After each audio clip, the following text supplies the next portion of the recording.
God has been good. Dr. Carson, we were talking in my office just a little while ago, and that term came up several times, specifically talking about the college and what God's doing there. So maybe this morning you even throw in a little bit of praise there and let us know what's going on at the college as well, because it's great for us to see what God's doing. You know, sometimes we put blinders on and we only see what's happening right here in front of our own face. But we need to know what God's doing all over the place. And that's why we keep missions forefront. That's why we like to bring in some of our denominational works so that we can see what is going on. What is God doing? Now, the BMAA Chaplaincy program is one of the programs that we support on a monthly basis from this church. But we want to know their needs. We want to know what's going on. We want to know how to pray for them. And that's why Dr. Carson is here with us today. So he's not only going to break the word for us today, he is also going to present the work and let us know what's going on there. He is the director of BMAA Chaplaincy, but he is also the president of Southeastern Baptist College. So, Brother Carson, you come and give us what God has laid on your heart, and we're going to be praying for you and your ministry as well.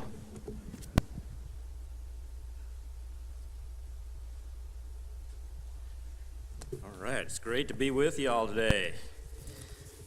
I get your checks all the time,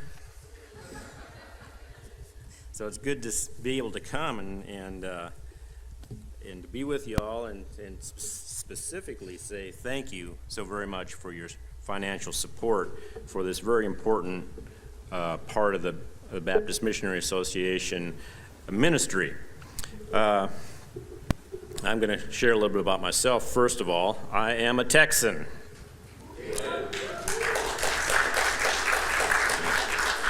I'm from the Valley. I'm a graduate of Mission High School, the hometown of Tom Landry. And in fact, if you go to their city museum, they have a wall of veterans and pictures of veterans. And I walked in there one day and I almost fell over and started crying. My picture is right below Tom Landry. Couldn't believe it. Like, that's awesome. I finally made it, you know.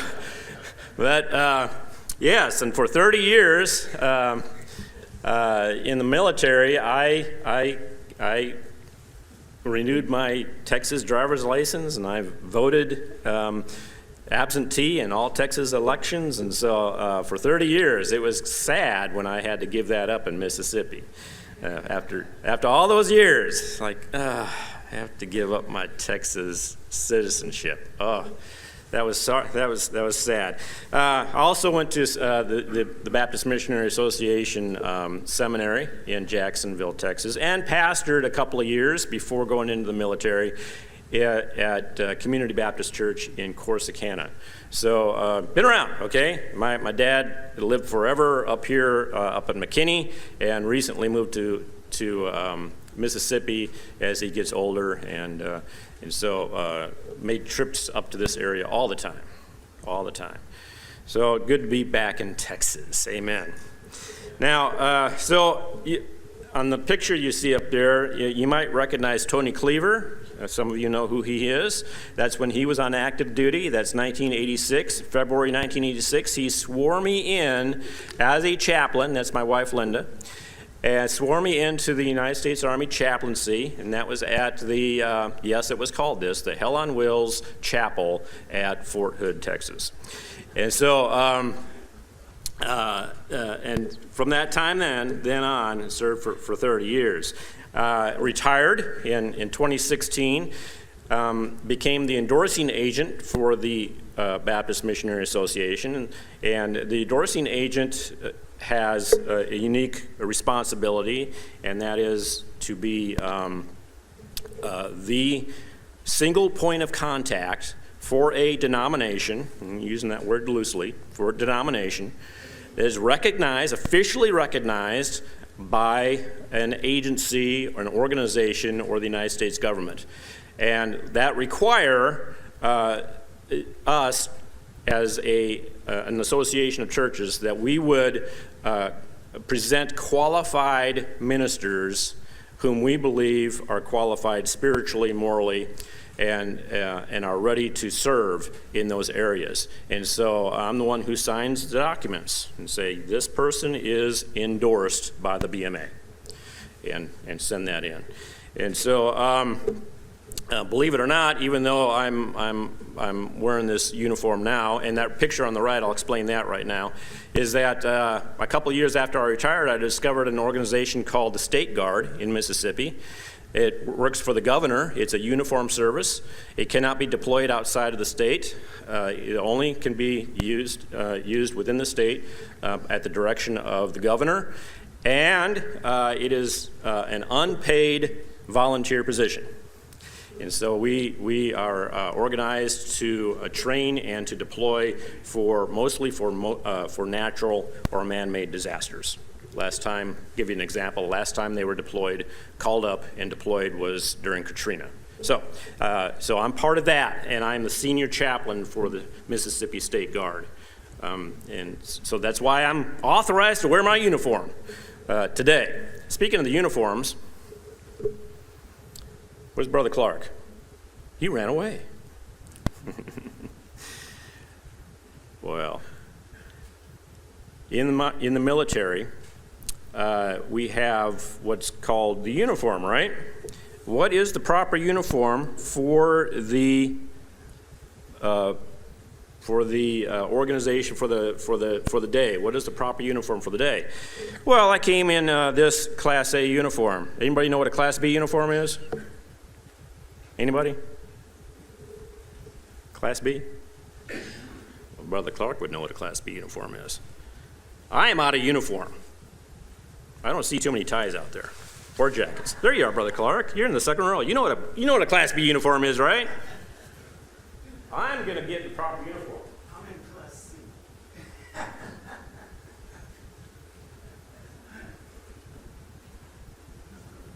This is a Class B uniform, and now I'm in proper uniform. I'm like the rest of y'all, okay? All right. Well, let's get started here because I haven't got much time to preach. He did want to talk a little bit about the school. The college, Southeastern Baptist College, I was getting ready to retire, and I wanted to get into academics after the military, specifically Christian academics, and the Lord led me to one of our national meetings where it was very providential. The interim president for Southeastern Baptist College was looking for a new academic dean. We got to talking, and I was hired on as the academic dean. And about 6 months later, Brother Danny Pitts, some of you may know him, that he passed away of a heart condition, and that's how I became president. We were down to 30 students. The school has never been large. And last semester, we had the most full-time students in the history of the school with 95. So the Lord is blessing the school tremendously as we continue to move forward. And I shared a lot of the success stories with Brother Clark out here. I thought you were still sitting over there. That's why I couldn't see you over here. But so many great opportunities for the college. Pray for the college. We have many needs. As we continue to grow by leaps and bounds. With growth comes costs associated with that, as we have to continuously set up new things. And we were at 100% maximum capacity in the dormitories last semester. And in order to continue to grow, we have to either build or buy. And so we are at that point where we have to find a way forward. And I believe that God has given us forward momentum, and we're not going to stop. The Lord is moving out, and we have to keep up with him. So God is blessing. Let's go back to the chaplaincy now. Title of my message is Here Am I, Send Me. Why do we have chaplains? Well, the BMA officially has chaplains in the military and in the hospital. Many big hospital organizations require endorsements. We have corporate chaplains, believe it or not. Many of the big chicken companies have chaplains. believe it or not. And there's other organizations that have chaplains, corporate chaplaincies. We have prison chaplains. We have 2 chaplains here in the state of Texas who serve in the Texas prison system, officially. Hospice chaplains and police chaplains. It was rather interesting that as I was driving down here from DFW, I passed a pickup, and it had emblazoned on the side of it, chaplain. And it had a shield, a police shield. I don't know which police department he belonged to, but it was the police department's, one of them, chaplains on the highway there. So I thought that was interesting. There's different levels of chaplaincy. Some smaller communities may have a fire department or a police department or a sheriff's department, and it's just a smaller community, and they have really no official organized way of selecting chaplaincy. Sometimes they just come up to a pastor and say, "Would you like to be our chaplain?" And he says, "Yes, I would." So, okay, you're our chaplain. Bing, it happens. No endorsement required. So we have a lot more chaplains out there than I know of, because I don't know of all those, because I'm not responsible for them. There are a lot of them out there. But larger organizations are more organized and have more requirements. And one of the 2 that I know that possibly have the most requirements, prerequisites before you can become a chaplain with them, is the military and the federal prison system. Both of them have very high requirements, where you not only have to have a accredited bachelor's degree, but have to have a Master of Divinity degree or its equivalent, and then have to have so many years of pastoral experience. And then some of them, like the Bureau of Prisons, also require CPE, clinical pastoral education credits on top of that. And so by the time you get all that in, you're old. And then they have a problem with that, because like the military has age, I think it's age 34 cutoff right now. That kind of waves back and forth from time to time. Age 34 cutoff, and if you didn't earn all that before age 34, then you're not qualified. Unless, of course, you're in an organization that I'm in, the State Guard. I'm with the Mississippi State Guard. We have one chaplain in the State Guard of Texas, and that is Brother Burchett, who is the current president of the BMAA of Texas. And he's in the Mississippi State Guard.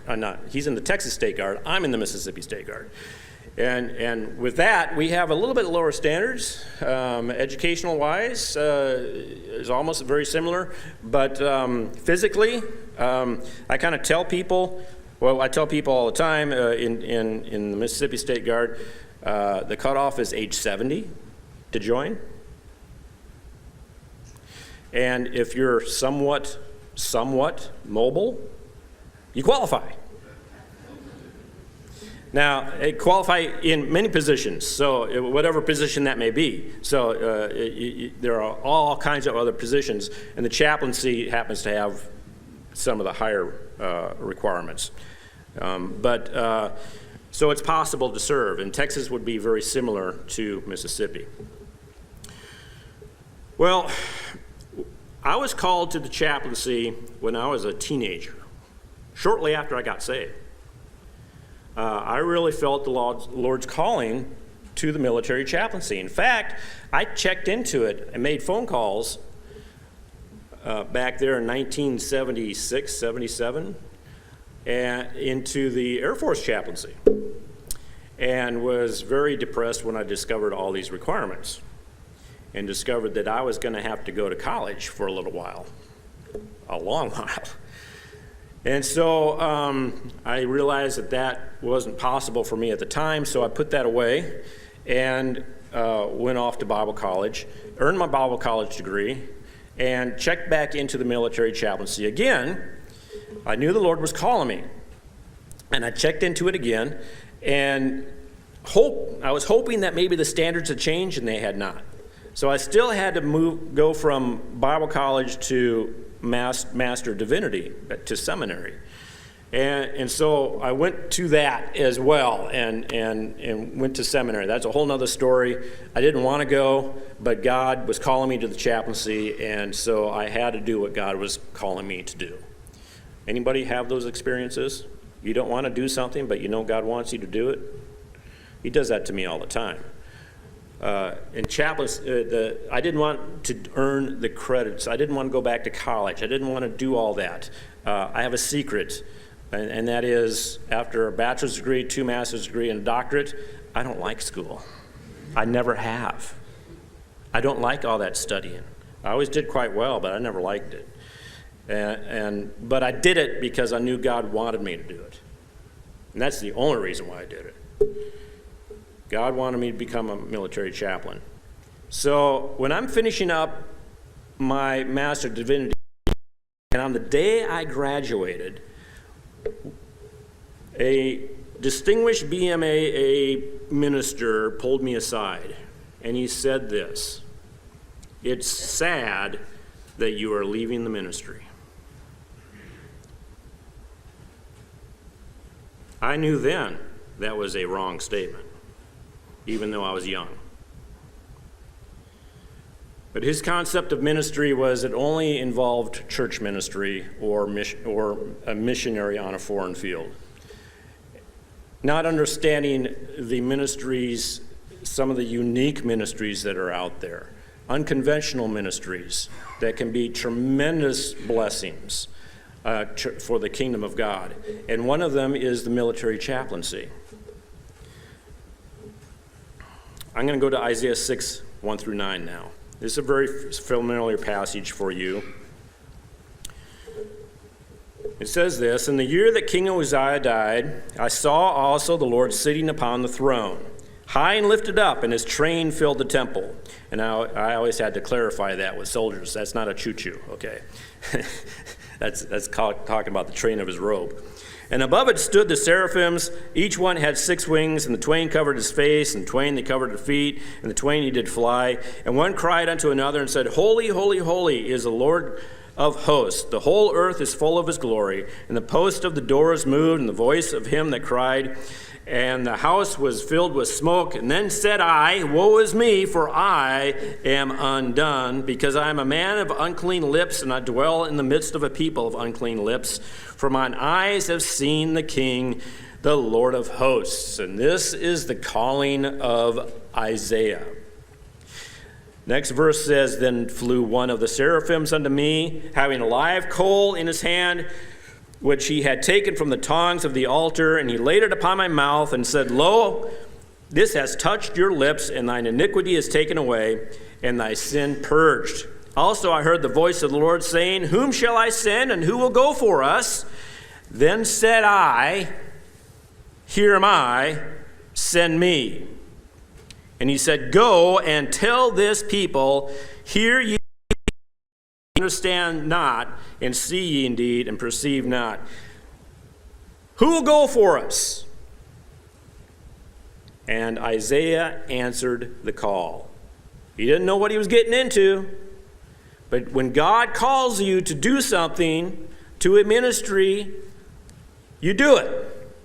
No matter what the opposition is, no matter what the obstacles are, you should move forward and do it. I've talked to many of ministers who have said, before they entered the ministry, they ran from the Lord, running from the calling. They knew they had a calling, and they were kind of doing the Jonah thing, going in the opposite direction because they didn't want to have anything to do with it. But the Lord caught up with them and changed their mind.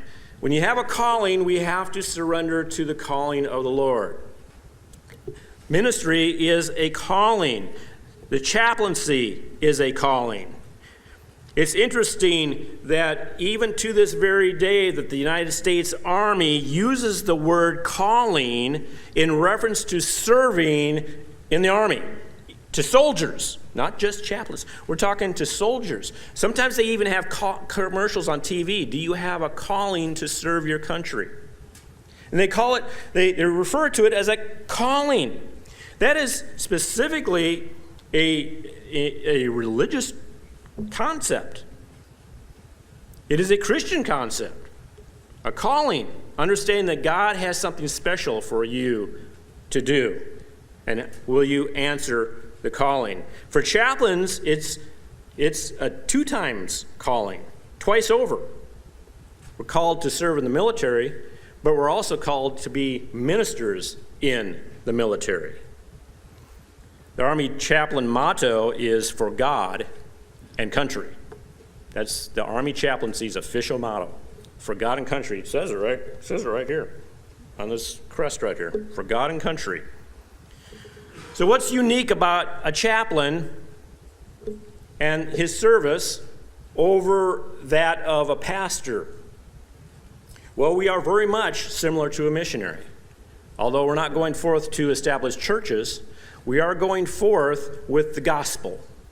We're going forth with the gospel to go into organizations that have invited us to minister. And we go where their members go, wherever they are. That's me in the middle there with the parachute pack on before I get ready to jump. You see there a chapel on the left there, the one-on-one counseling happens all the time in the military, one-on-one counseling. We have one of our BMAA ministers there on the right. He's with a corporation. He's a corporate chaplain, full-time corporate chaplain, and he's teaching a class to some of their staff members. We go to the barracks in the military. We go to the barracks. We go to the motor pools. In my case, I went on airborne operations with them, went on combat deployments with them. We go to the mess halls. We go to the emergency rooms. We do the physical training with them. We do field training. We go to gunnery. And when lots and lots of long, boring meetings. That's the truth, especially when you get up in higher ranks. Lots of boring meetings. That's where a lot of my ministry took place, is suffering through those meetings and then in between time talking with the senior staff. We do have corporate chaplains. And so that's an interesting concept that has been developed in the last 30 years or so in the United States. And so there's different organizations that are able to place chaplains in their places. The one chaplain that's full-time, one of his duties is go down onto the chicken processing line and just walk along and talk with the people who are processing those chickens. He has a requirement to also know Spanish, and you know why. So he also speaks Spanish and goes down there and talks with them. There's an article that was published in pathos.com in June 2017 from a Barna poll, and it said this: about 43% of Americans are unchurched. What does that mean? That means they've never been in a church. They are unchurched. They are not members of a church. 43% of Americans. And 34% are de-churched. That means they used to be members of churches, but have dropped out. Add those two numbers together, and what do you have? 77% of Americans are basically unassociated with a church. 77% of Americans. Wow. I have a bullet up there taught cold turkey evangelism versus personal evangelism. Cold turkey evangelism is what I did when I was in Bible college. I was part of a group. It was called the Ship Ministry, and we would walk onto ships in a harbor and find crew members and share the gospel with them. Cold turkey. We were invited onto the USS Nimitz, and we went on there. I walked across the flight deck, found a soldier standing on the side of the deck. He was on watch, not a soldier, but a sailor. I stood there and talked with him, shared the gospel with him, and he trusted Christ as his Savior right there. It was the very first person I ever led to the Lord when I was in college. It was a sailor. That's cold turkey evangelism, where I never knew him before.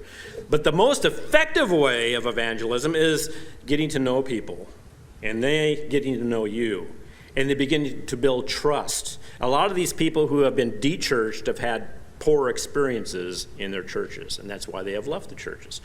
Or the people who are unchurched, where they just don't want to have anything to do with Christianity, with Jesus, and with those who serve him. And so you have to build the trust with them.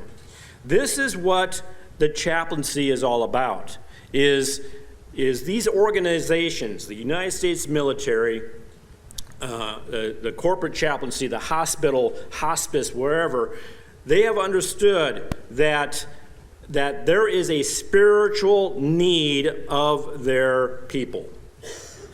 And they hire chaplains in order to be infused into their workforce, where they perform ministry, one-on-one ministry with them. It is such a tremendous opportunity. Some have asked me, well, why do we still have military chaplains? Why does the BMAA still put chaplains in the military with all that's going on? Well, I was even asked that way back in the day when I went in. There's so much friction, pushback. Can you actually preach the gospel? And I'm here to tell you that absolutely, positively, yes, you can. And by regulation, chaplains are protected. Regulations, the law, and something else that's called the Constitution, where we are protected to live what we believe and to teach what we believe. And so we are able to go into these organizations and build this rapport with soldiers, in my case soldiers, build a rapport with them, and then eventually be able to share the gospel with them and lead them to the Lord. So many exciting opportunities. The Navy has this slogan, the old slogan, that it's not just a job and it's an adventure. The military definitely is an adventure, but the chaplaincy is not just a job, it's a vocation. That's that word calling again. The word vocation does mean a calling to serve the Lord. In that picture, that's me on the far right, getting ready to jump out of a helicopter. Crazy me. Okay, so Luke chapter 10, let's go there, verses 1 through 3. Luke chapter 10, verses 1 through 3. After these things, the Lord appointed another 70 also, so not just the 12 disciples, but another 70, and sent them 2 by 2 before his face into every city and place whither he himself would come.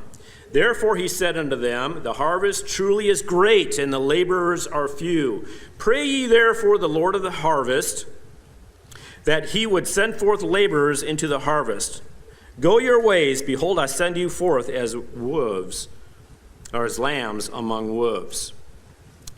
Chaplains are oftentimes called to very dangerous situations, unusual situations where you don't know what you're getting into. It's much like being a police officer where he gets a call, he doesn't know what he's walking into next. You just don't know what's out there. You don't know what the scene is. You just get there and figure it out when you get there. Chaplains are often called to accident scenes, to situations where a patient may be dying, to grieving families that have just lost a loved one to a tragic accident. I can tell you story after story after story. I got called in because they didn't have a pastor to call, so they called the chaplain. So they called the chaplain, and I show up and I find out that their daughter has been shot twice in the head, and they're grieving. They're in the emergency room, and what do you do? Well, this is the ministry of the chaplain. This is it. Called into these emergency situations, and then minister unto these people, and share with them the promises of God, even in a crisis moment. And then follow-up that happens later on, and the capability to build those relationships, and then perhaps bring them into the house of the Lord. Matthew 5:14 through 16 says, "Ye are the light of the world." This is Matthew 5:14 through 16. You are the light of the world. A city that is set on a hill cannot be hid. Neither do men light a candle and put it under a bushel, but on a candlestick, and it gives light unto all that are in the house. Let your light so shine before men that they may see your good works and glorify your Father which is in heaven. And these are all military situations where you see soldiers praying. On the left, you see, this is called green ramp. This is where the airborne are getting ready to go on a jump. And the person who's standing up there that you can see, that person standing up is a chaplain giving them a pre-airborne prayer. I've been there. I've done that myself. You see them praying at other events. The far right one would be, looks like a Thanksgiving event. But notice how all the soldiers are, it's probably on a deployment, as they all have their arms wrapped around each other and are praying together and thanking God for their meal. We are the moral compass of the organization. You remember the story of Abu Ghraib prison and the atrocities that happened there. In the after action report, after the investigation was made, the question was posed, where was the chaplain? Because there was a chaplain assigned there. The chaplain had been barred by the commander from that area of the prison where all those things happened. Of course, then that was also part of the investigation that came out, that the chaplains will be allowed into those areas from now on. There was an advanced training unit at Aberdeen Proving Ground back in the mid-90s. The chaplaincy was in its Cold War drawdown, post-Cold War drawdown. And so they were cutting the force, and many chaplains were being released from active duty. And so they had a shortage of chaplains. They had decided to take their chaplains that they did have and ensure that they were in combat units ready to deploy, but the training units, many of them were left without chaplains at all. Well, what happened at Aberdeen Proving Ground was some drill instructors were abusing female recruits. The question was posed, where's the chaplain? There is no chaplain. They were all pulled out. The Chief of Staff of the Army ordered 300 more chaplains on active duty immediately, even though the entire Army was in a drawdown. I was appointed to an organization that had an IG inspection, and the result of it was a relief of duty of commanders, of leaders. Some of them were punished. Some of them were released from active duty and were told to go home. In the study of the IG, the recommendation that came out was, do they have a chaplain? No, they've never had a chaplain. Well, they have one now. Appoint one immediately. And I was the first chaplain into that organization to help become the moral compass for the organization. To help the whole organization stay on track morally and ethically. This next passage is very long. I'm going to skip over it very quickly. It's Luke chapter 10. It's the story of the Good Samaritan. You know about it. And you know about the priest that walked by the person who is injured in the ditch. And you know about the Levite who walks by the person who's injured in the ditch. But a certain Samaritan, doesn't say who he was, didn't have a position like the Levite and the priest, but he had compassion on the person in the ditch and helped him, intervened, found care for him, said, I'll help him, even paying parts of his bill. And of course, Jesus says, the question that was posed is, who's my neighbor? And Jesus, and the person replies after this, who is the neighbor? And he says, he that showed mercy on him. Then said Jesus unto this person who asked the question, go and do thou likewise. This is the role of the chaplain in the chaplaincy, that in critical moments in people's lives, even if it's on a chicken line where they're processing the chickens, this opportunity, somebody's lost a loved one, chaplain, go see that person. Go talk to him. Go talk to her. There's been a tragic accident. Go talk to that person. There's been something else that's happened. Go talk to that. Go see if you can help them. And the chaplain moves in with his ability to communicate God's word.